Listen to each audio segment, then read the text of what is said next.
Good morning all. Today let us learn about state variable and state function. State variables are those which used to describe the physical condition of gas. For example, I have one gas and for that the pressure is P1, volume is V1 and temperature is T1.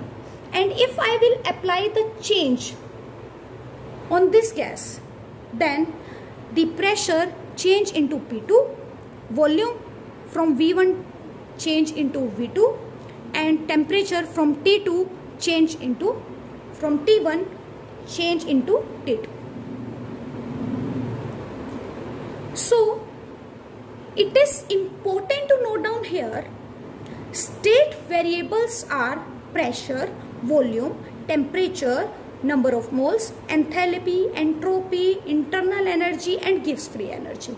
They all are state variables as we have already done in chapter 5th. State variables are those which depend only on the initial and final state, not on the path followed. If I will draw a graph between pressure and volume, and if I will say there is a gas which follows a path like this, we show a graph like this, and I have another gas which show a graph like this.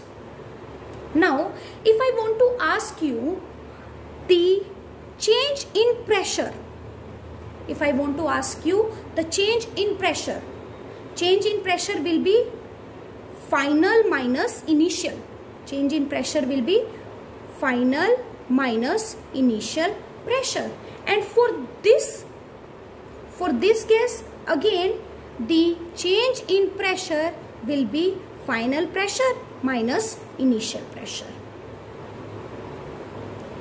If I want to calculate the change in volume for this, then again it will be final volume minus initial volume.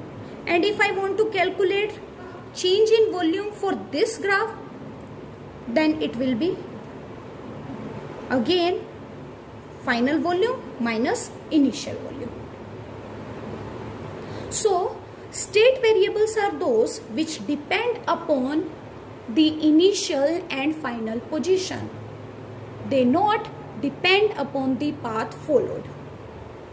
Heat and work is not state variables. They are path functions. Means they depend upon the path followed. Not initial and final position.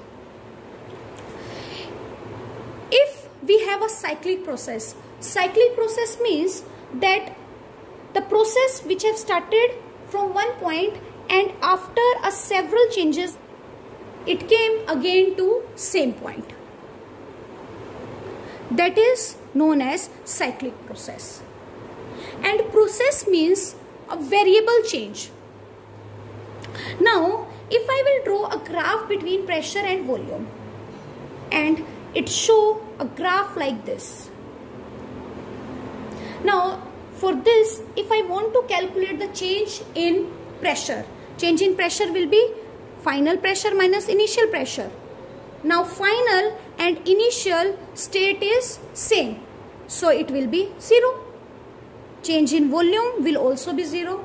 Change in enthalpy will also be 0. Change in entropy will also be 0. Change in temperature will also be 0. Change in internal energy will also be 0, because they all are state function.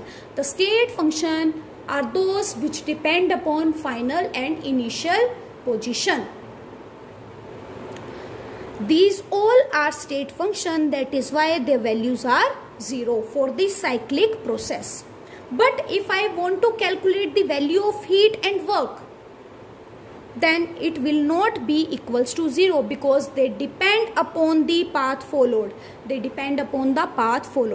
Change in heat value will not be equals to 0. Change in work will not be equals to 0, because they depend upon path followed.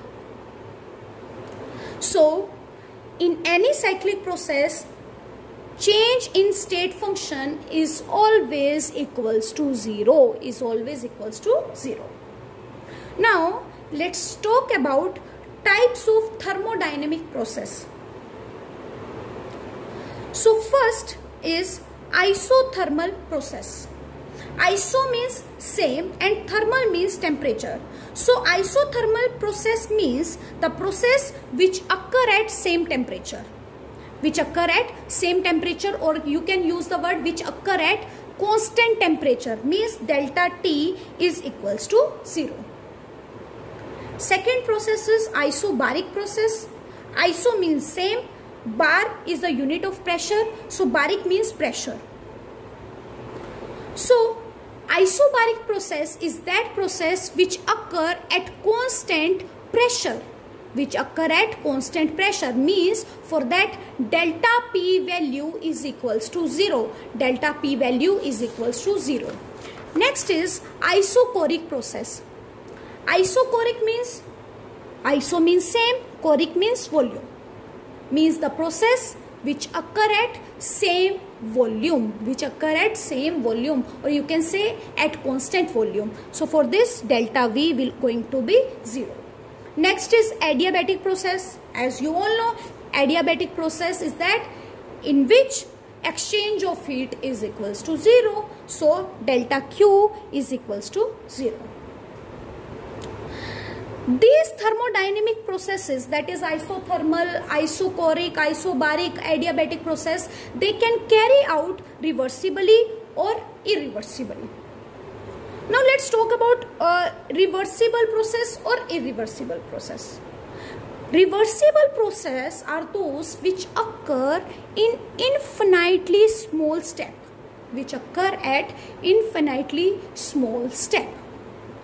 Means which take infinite time to complete. And if it is taking infinite time, then it is a slow step. And for the reversible process, each step should be in equilibrium with previous